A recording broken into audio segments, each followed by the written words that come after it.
Você já ouviu falar sobre Ozempic para emagrecimento? Será que funciona? E qual será seu impacto nutricional?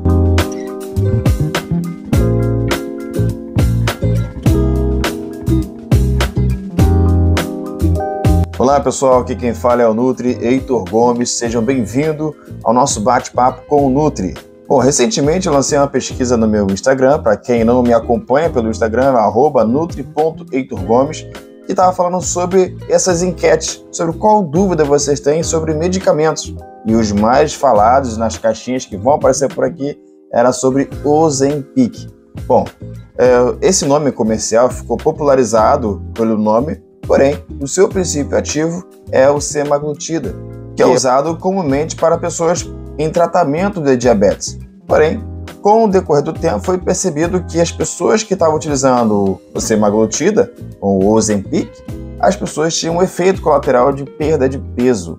E nisso, observou que a utilização do medicamento tinha um efeito colateral com a perda de peso. E talvez seria interessante lançarmos algo para a perda de peso usando o mesmo princípio ativo. E aí foi onde popularizou-se a canetinha emagrecedora. E qual é o efeito que a caneta emagrecedora semaglutida tem para que nos faça perder peso? Ela prolonga o seu período de saciedade, reduzindo assim o seu apetite. Então aquelas pessoas que consumiam muitas calorias durante um dia, agora ela vai ter menos consumo de calórico durante um dia. E aí esse déficit calórico, que pode ser radical, ela acaba tendo, de fato, uma perda de peso. E isso é algo esperado. O que não é esperado, porque quando a pessoa perde seu peso, a gente espera logo que perca gordura. Mas muitas das vezes a gente perde músculo. E esse é um efeito que não é esperado por nós da área da nutrição e por nenhuma outra área da medicina. E aí o que as pessoas se atentem é que quando pesa na balança, eu pesava, por exemplo, 90 quilos e hoje eu estou pesando 80 quilos com uma caneta que eu estou utilizando durante 30 dias, por exemplo. Esses 10 quilos que a pessoa perdeu foi proveniente de quê? Não se sabe se a pessoa perdeu 10 quilos de gordura, 10 quilos de água ou 10 quilos de massa muscular, porque nós só estamos observando um número numa balança. Nós precisamos fazer, de fato, uma avaliação corporal para saber qual é o peso que a pessoa perdeu, se ela foi de gordura, água ou musculatura. Mas o que muitas das vezes acontece é que, devido a essa aceleração, a pessoa perde água e músculo e poupa gordura. Claro que ao longo do tempo você vai fazendo essa sequência de utilizações da semaglutida, você vai perdendo gordura, mas você vai perdendo junto com ela a musculatura. E o que acontece quando você fica um longo período utilizando e depois você para de utilizar? O que muitas das vezes pode acontecer? Lembra que eu falei no início do vídeo sobre as pessoas perderem um peso e não saber de onde que é, se é de gordura, músculo ou água? Muitas das vezes acontece que a pessoa perde musculatura. E o músculo, ele é um tecido que queima caloria, diferente de gordura. Então, se eu perder 1 kg de gordura, eu estou perdendo 1 kg de tecido que não queima caloria. Então não tem problema. Agora, se eu perco 1 kg de musculatura, eu estou perdendo 1 kg de tecido que queima a caloria. E quando a pessoa faz uma sequência de utilização da semaglutida e perde musculatura, a pessoa está perdendo também o que o corpo queima sem fazer atividade física, que a gente chama de taxa metabólica basal. A taxa metabólica basal é a taxa de calorias que o nosso corpo precisa para poder fazer as funções básicas. Imagine que você esteja dormindo.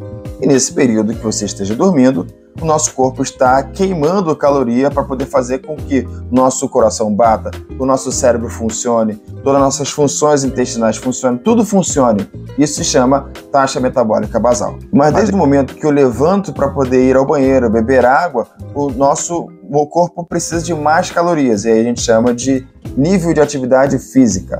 Mas voltando ao repouso, essa taxa metabólica basal, ela é constituída prioritariamente por músculo. E nesse caso, quando nós perdemos músculo, nós perdemos também a taxa metabólica basal. E aí a pessoa, um exemplo hipotético, a pessoa precisaria, para se manter bem dormindo, de 1.500 calorias. Mas aí ela fez um procedimento de 90 dias de utilização de semaglutida, ela perdeu músculo. e agora o corpo precisa somente de, ao invés de 1.500, agora de 1.200 calorias. E o que acontece? A pessoa não mudou seu estilo de vida, então ela, quando para de utilizar a caneta, ela acaba voltando ao apetite que tinha anteriormente, só que agora o corpo gasta menos em repouso, então a pessoa acaba ganhando mais gordura e não músculo. Então a pessoa perdeu o músculo e quando voltou à alimentação normal, ela ganhou gordura. Isso é o que muitas das vezes acontece quando o seu tratamento ele é feito sem um acompanhamento nutricional. Além das deficiências nutricionais, porque um alimento ele não tem só com ele calorias, ele tem vitaminas e minerais e outros macronutrientes como proteína e gorduras boas, nós também deixamos de consumi-los enquanto fazemos o tratamento com a caneta Ozempic ou semaglutida, seja ela qual for. Nesse momento, deixar de comer não é o ponto ideal para o emagrecimento, e sim fazer o reajuste alimentar. E para isso, é muito importante fazer um acompanhamento com o nutricionista. Se você está pensando em fazer a utilização da caneta emagrecedora, não há problema, desde que você faça um acompanhamento com o nutricionista. Tudo bem? Deixe as suas opiniões aqui no comentário e fala para mim qual foi a experiência que você teve, se você conhece alguém ou se você utilizou, se teve um resultado positivo, se não teve, ou se você teve alguns sinais que era de se estranhar, como queda de cabelo, uma imunidade um pouquinho mais fraca, ou você não teve nada. Deixe nos comentários que eu quero saber. Se você ficou até aqui, curta, compartilhe com aquela pessoa que precisa dessa informação e não se esqueça de me seguir nas redes sociais e também no meu site, tá bom? Então até a próxima. Tchau, tchau.